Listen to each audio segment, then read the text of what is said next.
Bora lá, nação. Flamengo venceu por 3-2 o Bahia e conseguiu subir mais na tabela do Campeonato Brasileiro. Nós vamos analisar os comentaristas trazendo as últimas informações dessa partida, o pós-jogo, aqui no nosso canal Meu Mengão React. Por isso, meu amigo, faz o seguinte, já chega deixando seu like é importante. Vamos nos unir nesse momento. Você que é flamenguista, você está feliz com a vitória do Flamengo? É uma vitória importante, o Flamengo precisa ter essa sequência de vitórias. Vamos aqui colocar os comentaristas do programa da ESPN Brasil falando sobre essa vitória, tá bom? As imagens do jogo têm direitos autorais, por isso não podemos colocar, mas os comentaristas vamos analisar nesse momento, tá bom? Cresce esse vídeo, canal ESPN Brasil, link na descrição. Vamos então para as notícias do Flamengo. E Sampaoli, né, seguida. E aí sim, para tentar dar aquela embalada que todo mundo está esperando há um tempo já nesse início de trabalho dele. Um beijo para você, bem-vindo. Beijo, Glau, prazer estar aqui, muito boa tarde, boa noite já, né? Já passou de 6 horas, boa noite, né? Boa noite, Capita, também. O meu padrão é 6h30, eu aceito boa tarde. Tem gente que acha que 6 horas, né? Então, boa tarde, boa noite, né? Vitória importante para o Flamengo, do ponto de vista de resultado, ameniza um pouco uma pressão que o Sampaoli trouxe para ele no intervalo. Realmente inesperado, né? 5 substituições de uma vez só. E o pior é que o time piorou. Sim. O time acabou piorando com essas mudanças que o Sampaoli fez no jogo contra o Bahia. Gostei do que eu vi pelo lado do Bahia ofensivamente. Defensivamente, o Renato Paiva tem muita coisa para trabalhar. Sim. Porque cedeu muitos espaços, principalmente no primeiro tempo. E até por conta disso não conseguiu um resultado melhor jogando dentro de casa, né? Estádio lotado, as 2 torcidas comparecendo. Né? Mas é um momento, pelo menos de resultado, já que é uma pressão muito grande para o Flamengo, né, depois de tudo que aconteceu no início da temporada, que ameniza um pouco a situação e dá uma tranquilidade maior, porque terça-feira tem jogo grande, né? Uhum. Terça-feira você tem Copa do Brasil, clássico carioca contra o embalado Fluminense. Tem muita coisa para a gente falar sobre a arbitragem, sobre as opções do Sampaoli, sobre como esse time do Flamengo não rendeu. Acho que o resultado veio e isso é positivo nesse momento, mas a atuação não foi nem um pouco convincente e equilibrada, pelo menos ao meu ver.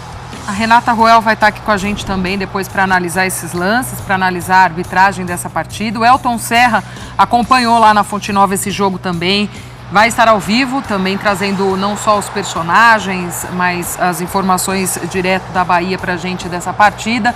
E então muita coisa aqui nesse nosso pós-jogo de Bahia 2, Flamengo 3. Vocês querem ir do início? Vocês querem pegar essa história das 5 substituições? Vamos lá, chamou a atenção no intervalo que o Sampaoli vai logo de cara e faz as 5 substituições na troca para o segundo tempo. Ok, tem o Fla-Flu na terça-feira, Copa do Brasil, mas isso parece que quando amistoso, início de temporada, aquela coisa, vai trocando para ver o que o time acontece. Primeira vez que isso aconteceu, inclusive, no futebol brasileiro, logo de uma vez, essa troca de baseada. É porque ele correu muitos riscos, né, Gláucia? Então, assim, a gente pode pontuar, o Sampaoli pode vir para a coletiva e ter as explicações dele, como a gente falou. De repente teve algum jogador que sentiu um incômodo, que teve que ser substituído. Tem a preocupação também, como o Fernando colocou, do jogo contra o Fluminense na Copa do Brasil. Mas é um jogo de Campeonato Brasileiro, era um jogo importante para o Flamengo vencer. Então, assim, eu acho que se corre muitos riscos, né? Então ele mexeu em todas as posições. Então ele partiu do goleiro, na lateral com a entrada do Wesley, no meio de campo, no ataque. E fica aquela sensação para o torcedor. Agora terminou, né, o jogo, o Flamengo venceu, o Flamengo não teve nenhum problema no segundo tempo, mas fica aquela sensação quando a gente vê as substituições, pô, mas e se um jogador se machuca, né? E se um jogador, sei lá, é expulso e você precisa corrigir um posicionamento? Então, isso é algo que impressiona. A gente sabe, né, eu vou usar a palavra entre aspas, das loucuras do Sampaoli. A gente já viu o Santos jogando próximo do meio de campo, né? Tentando armar o time ali numa linha com os zagueiros. Então é a maneira como ele encara o futebol. Mas isso, Glau, é algo que coloca em risco um jogo, né? Uma vitória, os 3 pontos, e algo que pode sair do controle dele. Isso que chama a atenção. Então, assim, se o Flamengo tem um jogador machucado, 2 jogadores machucados, o Arrascaeta está voltando novamente, então se o Arrascaeta sente algum problema, ele seria obrigado a ficar em campo para fazer uma sombra, para fazer alguma movimentação que poderia atrapalhá-lo, né, num jogo próximo. Então eu acho que isso é um risco, na minha opinião, né? E eu vivi no futebol, como eu disse, a minha vida toda, desnecessário. Então é lógico que você pode ter uma preocupação de algum jogador que sentiu um incômodo, por exemplo, o Davi Luiz, sentiu um incômodo talvez, né? Pode ter sentido e eu preciso fazer uma mudança. Mas pelo menos uma substituição, né? Você guardar uma substituição para que em um momento do jogo, se fosse necessário, você ter essa opção também. Mas é a maneira como o São Paulo vê o futebol, é a maneira como ele encarou o jogo de hoje também. Mas fica essa observação, né? São 3 pontos importantes, mas é uma observação a ser feita. Olha aí a informação do nosso Data ESPN. Primeira vez de 5 substituições de uma vez só durante o intervalo de um jogo na história do futebol do Brasileirão, né? E nas principais ligas europeias, isso só aconteceu uma vez. Belenense 0, Benfica 7. Benfica já tinha feito 7 gols e trocou 5 jogadores no intervalo.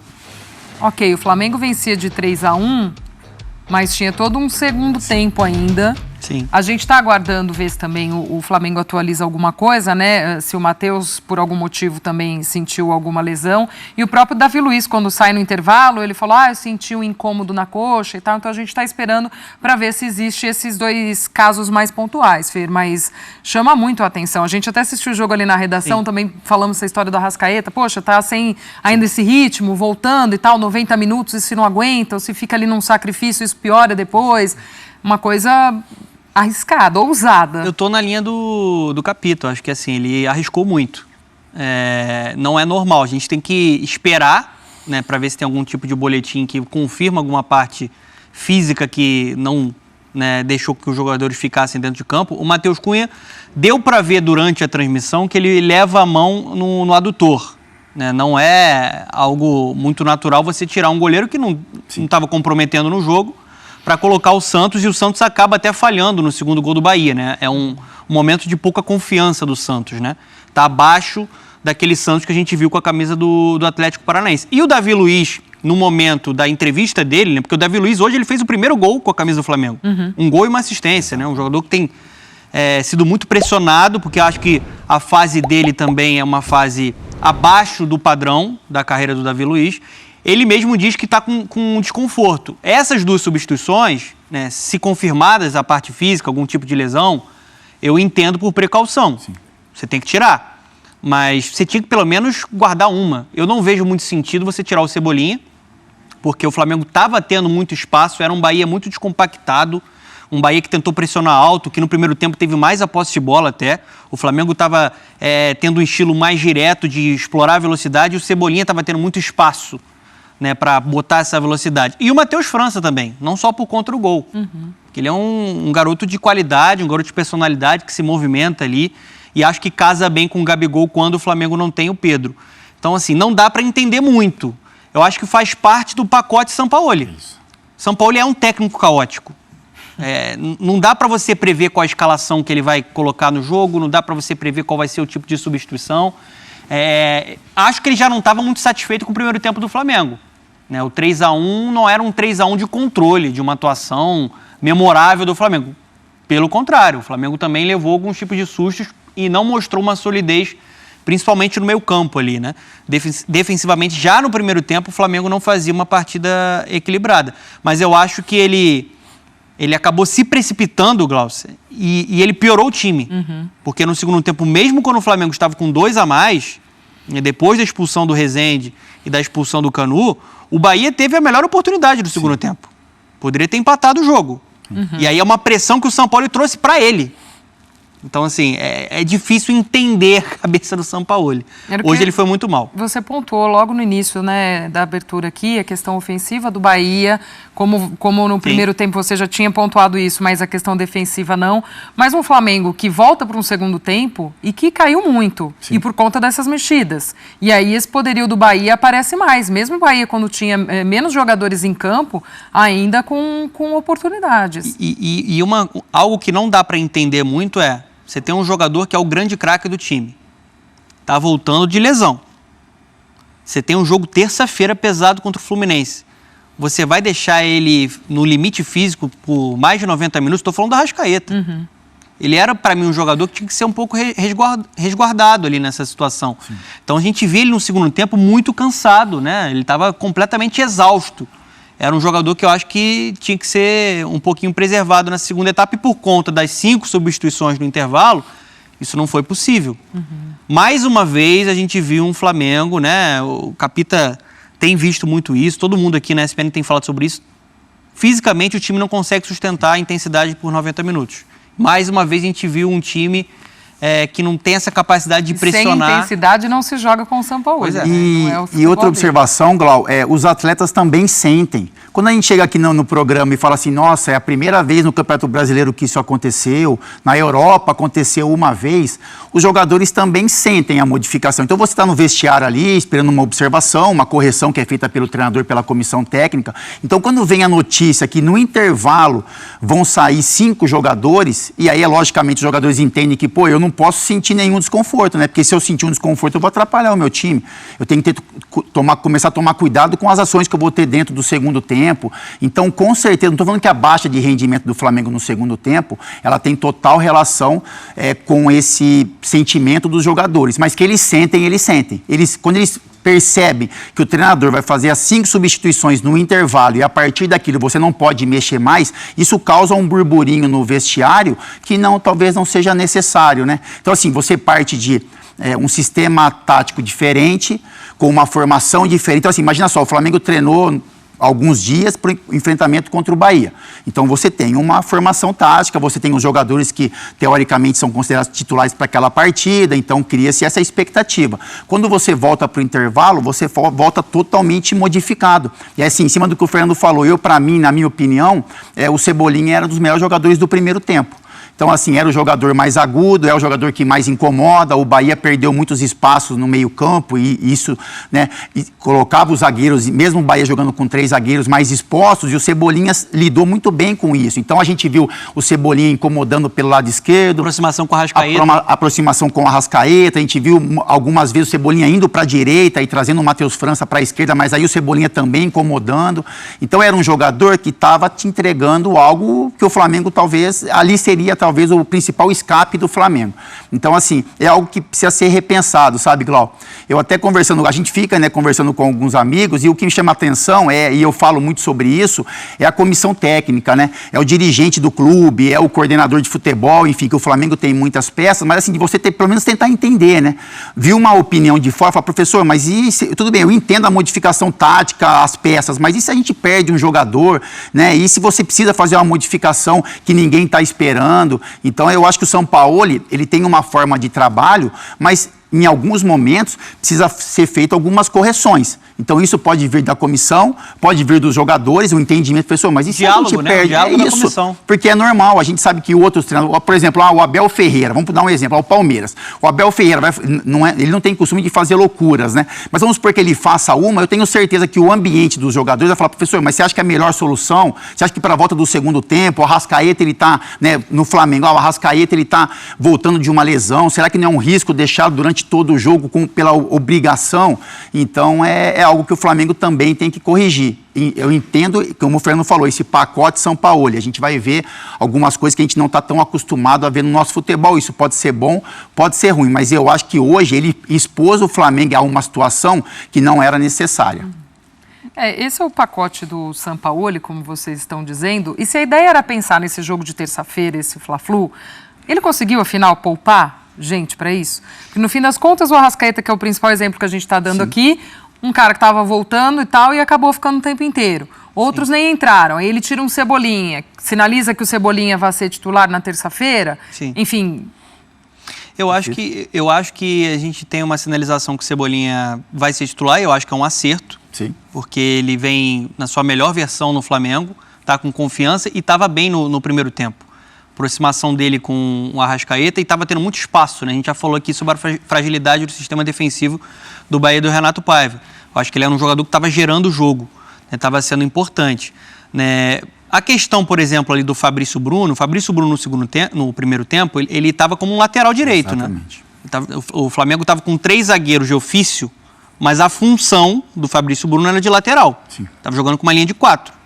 A partir do momento que o Davi Luiz, né, sente um desconforto, a gente tem que ter ainda a confirmação oficial do clube, o Fabrício Bruno volta para a zaga e ele bota o Wesley pelo lado direito. Eu acho que o único jogador que ele dá um sinal, a interpretação que eu tenho, de que vai ser titular no jogo contra o Fluminense e foi preservado já de início, é o Pulgar.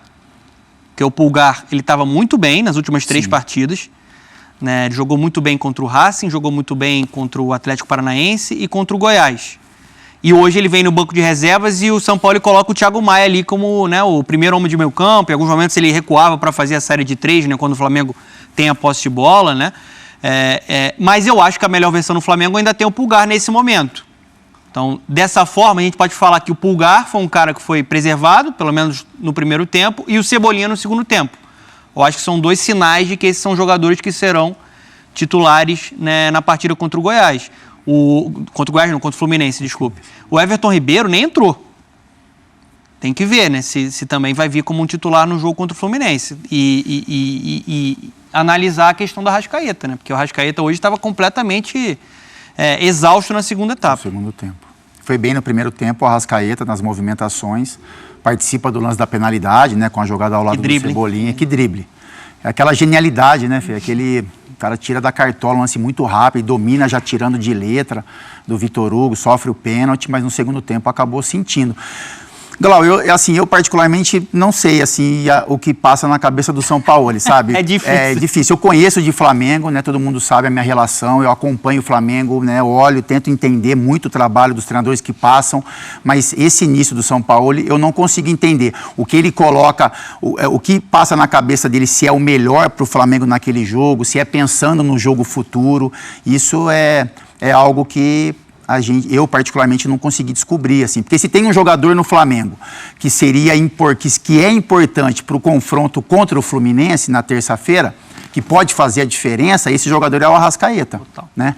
É ele, mais do que o Everton Ribeiro, mais do que o Ayrton Lucas, mais do que o Cebolinha. Então, assim, se você pensar, bom, eu preciso vencer o Bahia, mas eu preciso ter um jogador que vai me ajudar muito no confronto contra o Fluminense. E esse jogador seria o Arrascaeta. E o Arrascaeta ficou obrigado ou não durante os 90 minutos. Então, assim, seria muita burrice se ele colocasse, por exemplo, ele poupasse o Eric Pulgar para o jogo, né, que é um garoto, é um jogador cheio de vigor, que está buscando o espaço, e poupasse o Eric e colocasse o Arrascaeta para jogar todo o tempo. Então, é isso que eu digo, eu não consigo entender, assim, decifrar esse São Paulo. Acho que o torcedor do Flamengo também não, né? Então, assim, acho que vai demorar um tempinho para a gente entender realmente o trabalho dele, que ele mexe no time, a gente sabe, que ele muda o esquema, a gente sabe, né, que ele tenta usar as peças em locais diferentes, em lugares diferentes do campo, a gente sabe, mas com relação a essa relação entre o jogo do Bahia e o jogo de terça-feira, é algo que eu não consegui detectar aí a intenção dele. Sendo muito sincero, eu fico na expectativa que ele tem que se explicar. Sim. Na coletiva. Quando ele faz 5 substituições, é uma insatisfação com o primeiro tempo do Flamengo, mesmo com 3-1 no resultado, porque não era um jogo tão equilibrado do Flamengo. O Flamengo tinha problemas, principalmente defensivamente, e não estava jogando dentro do que ele enxerga de futebol, que é ter a posse de bola. Sim. Ele estava sendo dominado pelo Bahia nesse sentido, né? O Bahia tinha mais a posse de bola. Ou se ele já estava pensando no jogo contra o Fluminense e começou a preservar depois do 3-1. Outro jogador que, de certa forma, descansou no segundo tempo e que eu acho que deve ser titular, é difícil, né, prever a cabeça do São Paulo, mas eu acho que o Matheus França deve ser titular contra o Fluminense, porque ele não tem um Pedro. Então, deve apostar no Matheus França, porque é um cara que pode pressionar alto, né, que pode dar uma movimentação maior para esse ataque. É importante você pressionar uma equipe como o Fluminense do Fernando Diniz. Ele é um cara também que pode ter sido preservado muito por conta de um olhar lá para terça-feira no jogo da Copa do Brasil. Mas a gente vai precisar entender a cabeça caótica do São Paulo. Tem alguns... Vou até chamar antes uns números que a gente tem aí de jogos sem sofrer gols. Os números defensivos do Flamengo nos 8 jogos com o São Paulo. São 2 jogos sem sofrer gol e 12 jogos com gols sofridos. Média de 1,50 gol sofrido por jogo. Sofreu gol em 75% dos jogos. Essa história de entender a cabeça... Então tá aí, nação, essas foram as últimas informações do Flamengo. Gostaria que você escrevesse a sua análise nos comentários pra gente saber qual é a opinião do torcedor. Você gostou da vitória do Mengão? Escreva nos comentários, deixe o seu like e a gente se vê daqui a pouquinho no próximo vídeo.